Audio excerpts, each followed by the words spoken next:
Hello everyone.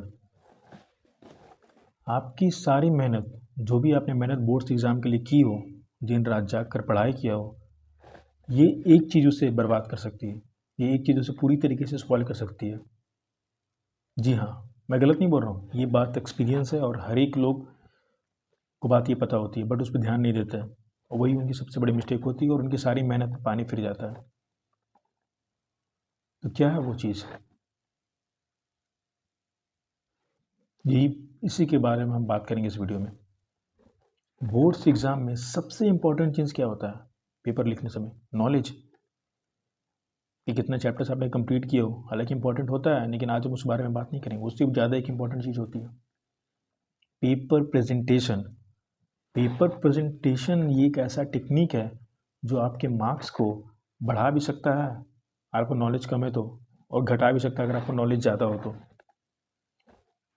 मैं बात ही क्यों इसका एग्जाम्पल मैं दे रहा हूँ, काफ़ी सारे अपने सीनियर से सुना होगा कि मैंने पेपर मेरा अच्छा गया हो गया, फिर किसी बड़े कज़न का, बड़े भाई का, मैंने पेपर में सब कुछ लिखा था बट मेरे मार्क्स वैसे नहीं आए। क्यों? Paper presentation plays a major role in achieving the good marks in boards exam। काफ़ी इंपॉर्टेंट है। तो चलिए उसी बारे में डिस्कस करेंगे, पेपर अच्छे से प्रेजेंट कैसे करते हैं। इससे पहले आप लोगों को एक बात सीखना पड़ेगा कि बोर्ड्स में पेपर आखिर चेक कैसा होता है, चेक कैसे होता है, पेपर चेकर का माइंडसेट क्या होता है चेक करने समय, ये आपको जानना काफ़ी इंपॉर्टेंट है। सबसे पहले आपको क्या करना है, सीबीएसई जो बोर्ड्स एग्जाम आप देने वाले हो या फिर 10th या फिर 12th कोई भी हो, दोनों के लिए बात वैलिड होती है। 12th वाले तो समझते इस बात को, 10th वाले नहीं समझ पाते, इसलिए मैं आपको बता रहा हूँ। सबसे पहले आप क्या करें, मार्किंग स्कीम को देखें। सीबीएसई जो मार्किंग स्कीम निकालती है, मार्किंग स्कीम मतलब आखिर वो नंबर कैसे डिस्ट्रीब्यूट करे किसी एक सॉल्यूशन के लिए। फॉर एग्जांपल मैथ में अगर किसी का मान लो ट्रिग्नोमेट्री का कोई प्रॉब्लम आप सॉल्व कर रहे हो और आपने आंसर ले आया लास्ट में, बट उसके बीच में जो यूजफुल प्रॉपर्टीज यूज होती थी, यूजफुल मेथड था, उसको आपने मेंशन नहीं किया और आपका आंसर सही आते हुए भी आपको फुल मार्क्स ना मिलेंगे, नहीं मिलेंगे आपको फुल मार्क्स, क्योंकि उनका जो पेपर चेकिंग का पैटर्न है, फिर आप सब मैथ में भले ही सारे स्कोर कर लो, सारे अच्छे सॉल्यूशन का हर एक आंसर सही हो, हर एक क्वेश्चन का, बट आपको फुल मार्क्स ना मिलेंगे। रीज़न है आपने मार्किंग स्कीम सही को देखा ही नहीं। मार्किंग स्कीम में क्या होता है, आपने टॉपर्स को अगर आंसर शीट देखी होगी तो वहाँ पर वो जो भी फॉर्मूला यूज़ करते उस प्रॉपर्टी को वहाँ पर हाईलाइट कर देते बॉक्स में, उसका भी नंबर मिलता है। उसका कि फॉर्मूला लिखने पर बस 1 नंबर मिलता है। अगर आपको नहीं पता होती ये सब बात आपको मार्किंग स्कीम से पता चलेगी।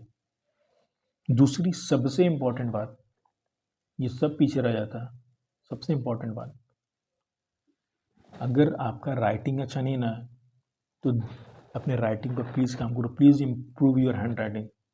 आपके पास लाख नॉलेज, आपको सब पता है, आपको पेपर प्रेजेंट भी करें, लेकिन आप ऐसा लिख रहे हो कि आपको पता ही नहीं चल रहा है कि दूसरे को कि क्या लिख रहे हो आप। आपके हिसाब से तो पेपर एकदम फैंटास्टिक है, बट एक्चुअली में क्या हुआ है, जो पेपर चेकर उसको समझ में ही नहीं आ रहा क्या हो रहा है, ये क्या लिखे, इस बच्चे क्या कहना चाह रहा है, उनको समझ में नहीं आ रहा है। तो आपका राइटिंग, ये नहीं बोल रहा हूँ कि एकदम बढ़िया होना चाहिए, कर्सिव होना चाहिए। राइटिंग की वजह से हर एक कोई, मैं खुद पर्सनली राइटिंग की वजह से काफ़ी मार्क्स खाया हूँ, काफ़ी मेरा नंबर मतलब उसकी वजह से मतलब 5-10 नंबर तक कम हो जाते हैं, काफ़ी नंबर। डिपेंड करता है कि चेकर का माइंडसेट कैसा है। अगर कॉपी चेकर अच्छे से कॉपी चेक कर, उसका मूड अच्छा है तो ठीक है देख ले, अगर मूड ख़राब है तो वो ज़्यादा पढ़ने में नहीं जाएगा। Marking scheme and focus on hand writing, बाकी सब, और ये दो चीज़ काफ़ी ज़्यादा इंपॉर्टेंट होती है अच्छे मार्क्स लाने के लिए। आपका राइटिंग अच्छा होना चाहिए, साफ साफ दूसरे को समझ में आना चाहिए, ऐसा तो बस लिखो, ठीक है ना। जरूर नहीं कर्सिव हो, बट समझ में आए ऐसा लिखो। बाकी तो आप टॉपर्स के आंसर शीट रेफर कर ही सकते हो, बाकी आपका जो नॉलेज है वो तो काम आएगा ही। लेकिन ये दो ही बात सबसे इंपॉर्टेंट काम है जो आपकी पूरी मेहनत को बचा सकती है। ये दो बात पर अगर अमल ना किया जाए तो आपका मार्क्स ड्रास्टिकली घट सकता है और आप रिव्यू में डाल डाल के पैसा बर्बाद हो जाएगा, लेकिन आपका नंबर नहीं बढ़ेगा, क्योंकि आपका कॉपी में को समझ में नहीं आ रहा। आपने तो लिखा है, आपने बोल रहा है, मैं मानता हूँ कि आपने लिखा है, बट समझ में नहीं आ रहा है वो राइटिंग की वजह से। मार्किंग स्कीम आपने फॉलो नहीं किया, स्टेप्स नहीं फॉलो किए, कैसे लिखते हैं उसे कैसे पता चलेगा। So focus on these two factors, these are the most important one, and believe me, अगर आप इस बात पे अमल करते हैं तो आपका बोर्ड्स में काफ़ी अच्छा मार्क्स आने वाला है। अगर आपको पेपर जब प्रेजेंटेशन आ रहा है, आपको मार्किंग स्कीम पता है क्या है, आंसर राइटिंग टेक्निक आपको पता है कैसे लिखते हैं, आपके पास हर एक चैप्टर्स का नॉलेज, आपने PYQs कर रखी है, आप जैसे स्टूडेंट का ही 95-98% मार्क्स आता है बोर्ड्स में और किसी का नहीं, ये सब स्टूडेंट का। अगर आप भी इन सब लोगों में से आना चाहते हैं तो please follow this tips, follows my experience, follows my knowledge to be on the top.